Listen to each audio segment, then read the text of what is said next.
Hi, I'm your State Representative Annette Glenn. Thank you for tuning in to this edition of Hometown Heroes.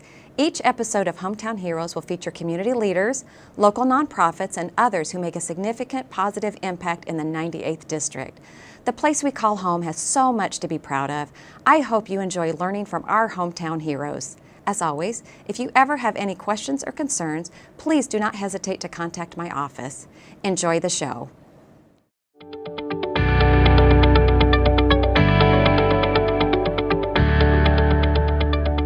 Hello, I'm John Perry, and this is Hometown Heroes with Representative Annette Glenn. And Representative Glenn, it's nice to see you. Who is your hometown hero with us today? John, I am excited to introduce you to Dick Delinski. Dick. He is founder of the Legacy Center and Midland Kids First, and has just done some amazing work in Midland, so we're going to chat about that today. Wonderful. Oh, thank you. Appreciate the introduction. Thanks for being here, Dick. It's good to be here. Well, let's just jump right in and talk about the model for youth success. Well, it turns out that we're always interested in what factors drive kids' performance in school, both positively and negatively. And one of the more interesting things that happens in the world is there's an organization called the Program for International Student Assessment, or PISA for short, just like the Leaning Tower, but not exactly. And they assess children around the world in three broad categories: mathematics, science, and literacy. And the United States is always historically somewhere near the bottom of the list when you look at their outcomes. And people are concerned about it. And so we often get the question asked, what's wrong with our schools? So we went ahead and investigated that. We're primarily a research organization. We think of ourselves as a think and do tank. So we do the research, but we also then try to implement programs afterwards. Absolutely. So we came up with a model for youth success. We got about 150 people together that in some way or another deal with children. So they are physicians and educators and social scientists and so forth. And they came up after about a year and a half of some very good discussions, facilitated and otherwise. The old joke about there was mud, blood, and beer on the floor after we were done. But when we were done, we came up with this model for youth success. And there are four broad dimensions that this team indicated are very important and crucial for a youth to be successful, both from a learning and from a development standpoint. And those four dimensions are basic needs and safety. So every child needs to have food, shelter, clothing, not be subject to bullying or physical assault and the like. Physical health, and this is everything from prenatal care to well baby visits and well child visits, vaccinations, dental care, exercise, proper nutrition, and the like.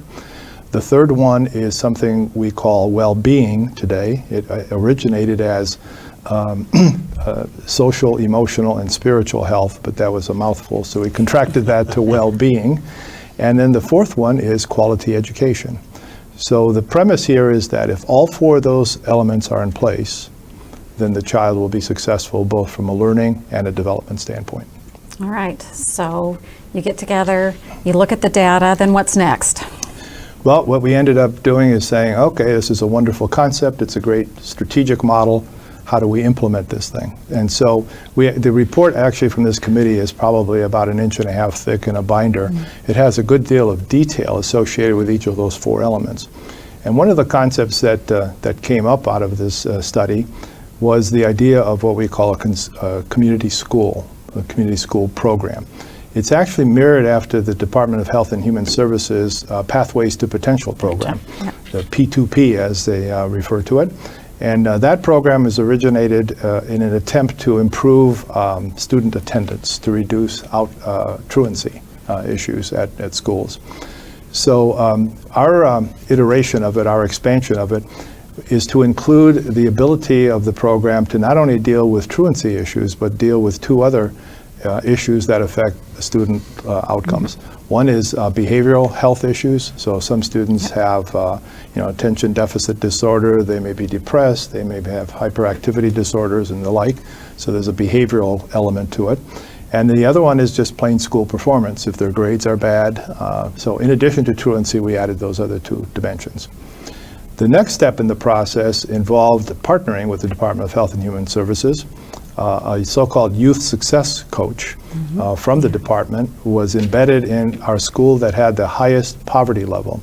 68% of the children in this particular school were eligible for free or reduced lunch, which is the proxy we used for determining the poverty level. Yeah. And quite predictably, their scores on the standardized test instruments, the MSTEP, Michigan Student Testing and Evaluation Program, were the lowest in our county. So this youth success coach, simply, and that's overstating what he does, he works very closely with the staff at the school, the principals and the teachers, who then identify children who have one or more of those three issues: behavioral issues, great performance, or truancy. And then he meets with the child, and if and as necessary with their parents, with their family, with the child's family, to make determinations of just what the problems are. And invariably, they fall into one or more of those three categories, the first three: basic needs and safety, physical health, social, emotional, spiritual health, or well-being, as we call it. They are obviously in school, so the school component is being delivered at the same time. What he does then, when he identifies what these deficits are for the child, then he tries to match up or bring the child together and the child's family, as necessary, with existing community resources. So it's kind of a wraparound services program. And so invariably, we have aligned in our county, and we are just really blessed to have so many nonprofit organizations that provide a variety of services that fit very nicely into those three categories. So let me share some examples with you, if that's okay. Absolutely. So for example, if the student is chronically truant because there's a transportation issue, the car doesn't work, the car is broken. And by the way, I did say that this school is the poorest school in the county.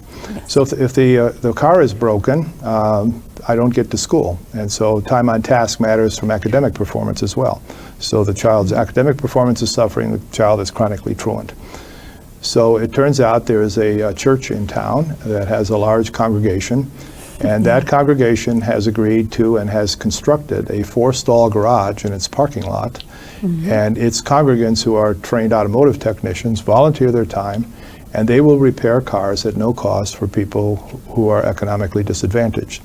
They're a licensed car repair facility, so they are able to secure auto parts at wholesale costs from the usual, car parts stores that seem to be ubiquitous. They're everywhere. And then they don't mark them up. They pass on the cost directly to the consumer. And then conversely, anybody who is not economically disadvantaged can have their cars repaired at that facility at commercial rates. And so they still use the volunteer labor, if you will. So they can add money to their operation so they can underwrite some of their overhead costs associated with it. It's a marvelous program. It's a marvelous program. So just as an illustration on the outcomes there, it turns out that once this program has started, truancy in that school has now equaled the average of the schools in the county. It's at the same average, and they've actually had, the 3 years that we've been doing this program, they've had 2 days of 100% attendance. Now that's pretty hard to do, and that's kind of a fluke, we all admit. But it wasn't there were no incentives, there were no count days, where people try to incentivize kids so they count for the foundation allowance. No, these are just standard days. So a little bit fluky, but nevertheless, point is, attendance has risen to those levels. So if the child has a food insecurity problem, there's a soup kitchen, there are food pantries, there's a so-called Backpack Buddies program where children can take food home for the weekend when they're not in school and not fed the free lunches, for example, and so on. If they have clothing requirements, Midland, believe it or not, for you people living in the tropical Lansing area, it can get very cold in the wintertime. And we have lots of snow, just like when I was in school, to walk to school 2 miles in the snow, uphill both ways. With 2 broke legs. Not quite. But so if the child, for example, in no laughing matter, doesn't have a proper coat to wear or doesn't have boots in the snow and so on, there's a clothes closet in town. They provide that. One of the problems has been dental care. Kids with bad teeth. Doesn't matter who the teacher is, or kids suffering from pain from a tooth problem. It's not going to be very conducive to learning. So the dentists in town, we have a program called Adopt a Child's Smile. And Yes. it's kind of put together by and run by Rotary, but there's a fund that's been established. Dentists volunteer their time to repair the teeth, and they want to be reimbursed for their consumables, their out-of-pocket expenses for injectables, fillings, and the like. And so that program is working very well from a repairing teeth standpoint. So going back to the school then, so all of those needs as they're identified that fit the model for youth success, those three components, when a need's identified, the youth success coach connects with existing resources. They're brought to bear to repair or ameliorate the problem. And so what's the upshot? After 3 years, that school's performance on the standardized test has gone up 35%. So it's very significant. And as I indicated, the attendance, the truancy has dropped to attendance is at the average of the district. So it's been an incredibly successful program. It's a very robust model to deal with issues that interfere and impede. There's significant barriers to learning. So you need to close those gaps that have to do with those three components. And then the fourth component is pretty important too, and that's the issue of education. So going back to that PISA study, so it turns out that the United States has the second highest child poverty rate of the developed nations in the world. It's a real shame. We're a very wealthy country. We have so many resources, and yet there are so many children who still are mired in poverty. And if you do any studies, you'll find that poverty correlates with all sorts of social issues, and education is one of them, leading the list. So it turns out that the United States scores are in fact pretty near the bottom of the PISA list of nations. But if you take the schools in the United States that have low poverty, they outperform all the other nations in the world. The number one nation in terms of the PISA study, when corrected for poverty, if you will, if we put up our children from school districts that have low poverty rates, they win. They're number one in the world in all three categories, math, science, and literacy. Historically, Finland and the Scandinavian countries have been near the top. Finland, I happen to know, has a 3% child poverty rate. The United States is in the low 20s of percent, it's 22, 23%. And only Greece, of the developed nations, we're not talking the developing nations of the world, we're only talking Western Europe, Australia, New Zealand, Japan, South Korea, Canada, US, those kind of countries. Of those countries, only Greece has a higher child poverty rate, a couple, 3 percentage points lower or higher poverty rate than the United States.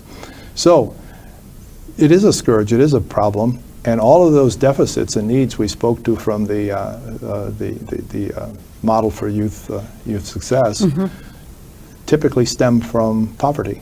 So the car doesn't work because the family doesn't have the resources to repair the car. They're hungry because they don't have the resources to secure the food. The teeth are bad because they don't have the resources to seek dental care. So we believe that we have found a model that is very useful and very successful in dealing with the issues. The key here in Lansing is what policies are we going to enact? We have in our community, as I said, blessed with these resources, but there are many communities that don't have access to those resources in that community. So we have to do something. Dick, I'm excited. You came up and we had a roundtable this morning with a number of other legislators that sit over these committees that make these kind of decisions to kind of talk about it. But when I invited them, I said Midland has been able to drop their delinquency and truancy rate 85% because there's been this collaboration going on. Now the program that you're talking about in the school, I happened to run into it in March, so early on serving, was one of the schools that invited me to come read for March's Reading Month. And the principal was so excited to share the success and what's happened over the last 3 years. So I got to meet the DHHS worker and he got to share his success. Good. And then I got to go read in a few classrooms. So we have extended that program from that one school. Yes. We now have 4 schools in the county. That's right, 1, 2, 3, 4 more. So we have 5 total schools in the county that are involved with this program, and we have 3 youth coaches now. One covers the same school we're talking about. One has 2 schools and the other one has 2 schools. So they're smaller schools. And they love their jobs. Yeah, they do, and you can understand why they do. Yeah. Yeah, the reduction in delinquency, reductions in teen pregnancies, roughly 63% down in teen pregnancies, which is another big plus. Reductions in drug use, all of those are very, very spectacular outcomes that we're very proud of. And it took what Representative Glenn said here, lots of collaboration. It's a wonderful culture that we have, and I'm not sure how it got built, but it's there. We sit around a table once a month, and there's an awful lot of sharing, collaborating that goes on. I think we've learned how to bust down most of the turf battles and silo battles. It's not that it's not there, there's still vestiges of it, but in general, people collaborate and work together, understanding that there's only one objective, to make it better for the kids. It's been very successful. Yeah, very. All right. I know we also want to talk about early childhood development. Well, that's another hot button. That's for another me. hot button for you. Yeah, I get excited about that too. I have to put this in context. Most people say, well, why are you worried about what happens between 0 and 5 before they start school? Well, there's an enormous amount of research done at most of the major American universities on brain development, and brain development especially of children. And we always say kids learn like a sponge. And they learn like a sponge because their brain is developing neural networks, the hardwiring of the brain for all cognitive learning. And so that happens at an incredibly sharp pace, and that's why kids learn like sponges, as we say. They are growing their brains and developing them at a rapid rate, such that most estimates indicate that approximately 85% of whatever cognitive ability a person has is hardwired and in place by between 5 and 6 years of life. It varies a bit by individual.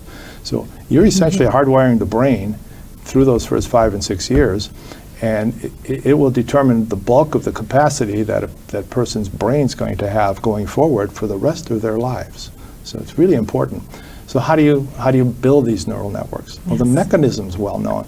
The body is born, the child is born with almost 1 trillion individual brain cells. Basically, gazillions of them, big numbers. They're kind of like links in a chain, okay? And every time there's a cognitive stimulation of one kind or another, the links join together, but unlike chain links of a fence, not this way, but this way on end. It forms a synapse, a connection. And it goes in 3 dimensions. It's this way and that way and this way. And some of these scans of kids' brains that I've seen are spectacular. You see kids who have been cognitively stimulated, and there's mostly nothing there. I mean, there's brain matter, obviously, but it's not connected. And then if you see these well-developed brains, it's just a tangle or gnarl of wires going every which way. And it's basically the hardwiring of the brain for all cognitive learning. And it's facilitated by cognitive stimulation. So reading stories, counting, doing things like that are the most important things. So again, it tends to follow poverty. Families that are challenged economically typically don't have the resources to help with developing those neural networks, and vice versa for families that are advantaged economically. So things like books and puzzles and even exercises around the house. So I always tell people, young moms, when you're taking clothes out of the dryer, have them match socks, identify colors of clothing in there, and so forth. We encourage them to play games in the car, for example. If you are stopped at a stop sign, point out the color, it's red. Count the sides, there are 8. Point out the 4 letters, S, T, O, and P, and teach them 4 letters of the alphabet. When they're old enough to understand that these 4 letters make up a word, stop. And you can teach a safety lesson. Their environment, the signs they see. Yeah. And they yield signs, they're triangles, they're yellow. There's 5 new letters, Y-I-E-L-D, So it's endless. If you put a child in an environment and you just engage, anything in that room is an educational experience. Absolutely. To play I Spy games, start with something starts with the letter T and have them guess if it's a truck or a tree or whatever it is, and then you can do things like start with colors. I spy something green. Is it the grass? Is it something going by, a sign, or what? So it's really important to cognitively stimulate. And one of the developments from the Legacy Center is something we call tool totes. And we worked in partner with the WIC organization, Women, Infants, and Children, This is the nutrition-driven program, but children who are economically disadvantaged, their families, they're eligible, and they begin at birth with the WIC program. So the idea here is that beginning at birth, we can provide each family with a tool tote, as we call them, an infant tool tote, that has learning supplies, believe it or not, for infants. And it has, the first one has a tummy time mat. And so they spend time on their tummies, and there's objects to reach for and colors and soft objects and raspy objects and so forth, coarse objects. So this program replaces it every 6 months, which is the interval when the parent is required to come back to WIC to have the child weighed and measured and to revalidate their income that they qualify for the program. So every 6 months, the first two are called infant tool totes at 0 or birth and 6 months. At 1, 1.5, 2, and 2.5 years old, they're toddler tool totes. And at 3, 3.5, 4, and 4.5, they are preschool tool totes. And they include learning supplies with very simple and easy to use instructions for the use of those. And they are age appropriate. So as the child is older, there are complex puzzles and books to read, and scissors and materials for cutting out and pasting and making collages and so on. So they stimulate their creative abilities as well as their cognitive abilities. So we have done this, and we've assessed the children when they enter kindergarten, and we find that we have a very simple assessment instrument. It's an 8.5 by 11 piece of paper. Right, the size. It has the 26 letters of the alphabet in random order. It has the numbers to 25, I think it is, in random order. It has 5 basic shapes: a circle, a triangle, square, oval, and so forth. And then it has the 6 colors, major colors of the rainbow. Remember the Roy G. Biv? I don't think we have a V. We got Roy G. B.I. So anyway, and then the clinician at WIC asks the child to identify the letters. What's this one? What's this one? And when the child misses the letter, it's circled. And then we take it back, and we're the numbers crunchers, and so we do the analysis on it. And it turns out at age 5, when they're entering kindergarten, the children in that program significantly outperform their economically disadvantaged peers who did not participate in the program, and they are at parity with their advantaged peers who did not participate in the program. In fact, even though the differences are minor, they are actually statistically ahead of their advantaged peers. So, like the kids in the program will identify maybe 18.5 letters of the alphabet on average, and their advantaged peers that didn't go through the program identify 18.3 or something like that. So it's slightly higher, but it's a real difference because we have thousands and thousands of data points. So when did you start the totes? Oh, quite a while ago. I don't remember what year it was, but like maybe 05, 6, 7, somewhere in there. So you've been following it almost 15 years. It's been a while. And then we've also checked their reading scores through the 3rd grade. So there's something called DIBBLES, which is Dynamic Indicator of Early Basic Literacy Skills. And the schools run those tests. And once again, the kids through the program are at parity with their advantaged peers, and the ones who didn't go through the program are below. And that difference persists through the 3rd grade, and at the 3rd grade they've qualified for the M-STEP, and they're literate, they do well. So we're very pleased that that's a very simple and economically, advantaged way of doing it. It's maybe $40 to $50 a bag, so it's not, and there's probably ways to make it simpler and cheaper as well. That's impressive. I don't think I knew about the totes. Learn something new. Every time I'm with you, I learn something new. So how in the world did a chemist from Dow end up in the middle of all of this? Well, a couple of vectors in my life. I lived in Asia for a number of years for my employer. And I was very interested in my children's education, hung around schools and got interested in schools, and they asked me to serve on their little board, so I did that. And then when we repatriated back to the U.S., I was equally concerned about the repatriation, so I hung around schools through a parent-teacher organization. A vacancy occurred on the local school board. The parents there encouraged me to run. As one of them put it, you kiss the babies, we'll lick the stamps.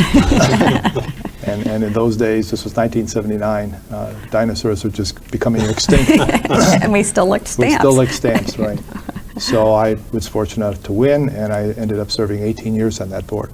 So the science part of me was interested in the data piece, how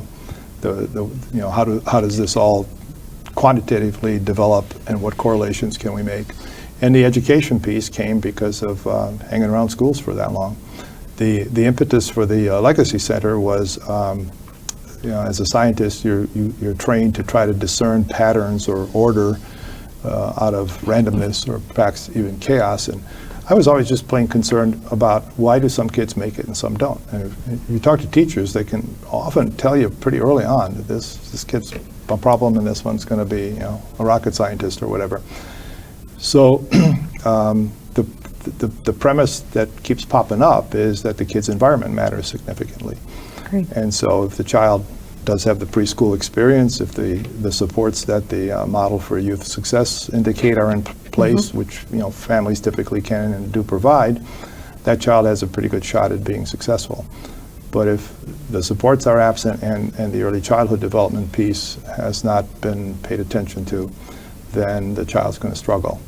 And so basis of the Legacy Center was to do research on those environmental factors, develop programs and implement them, but implement them through collaborating partners. We seldom see a child ourselves.